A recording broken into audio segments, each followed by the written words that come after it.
In the early 1960s, Dick Fosbury tried his hand at almost every sport, but never excelled at anything until, at the age of 16, he turned to the high jump.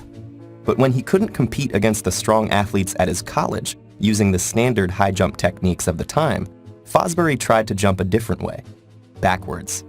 Instead of jumping with his face towards the bar, bringing each leg over in the traditional straddle method, he jumped with his back towards the bar.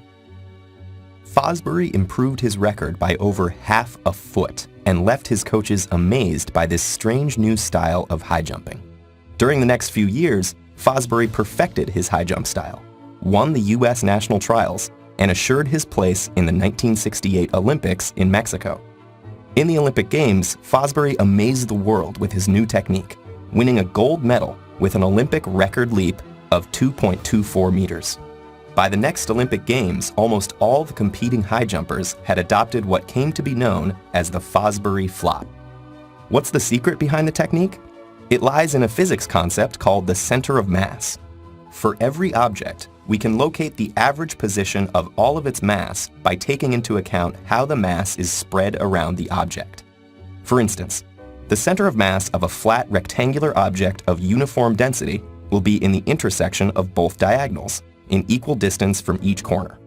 We can find the center of mass for other objects by similar calculations, or by finding the object's balancing point, which lies right underneath its center of mass. Try balancing a broom by holding it and slowly bringing your hands together until they meet. This balancing point lies right underneath the broom's center of mass. We humans also have a center of mass. When most people stand up, their center of mass is around the belly. But what happens to your center of mass when you lift your hands in the air? Your center of mass moves upwards. It moves all the time as you move through the day, based on how your body is positioned. It can even move outside of your body. When you bend forward, your center of mass is located below your bent belly, in a place where there is no mass at all. Weird to think about, but that's the average position of all your mass. Many objects' center of mass are outside their bodies. Think of donuts or boomerangs. Now look at the Fosbury flop and follow the position of the center of mass of the jumper. The jumper runs very fast, so he can divert his horizontal velocity to vertical velocity, and jumps. Wait for it. There. Look at the jumper's center of mass as his body bends backward. It's below the bar. That is the secret behind the jump. With the old pre-Fosbury techniques, the jumper had to apply enough force to lift his center of mass above the bar by a few inches in order to clear it. The Fosbury flopper doesn't have to do that.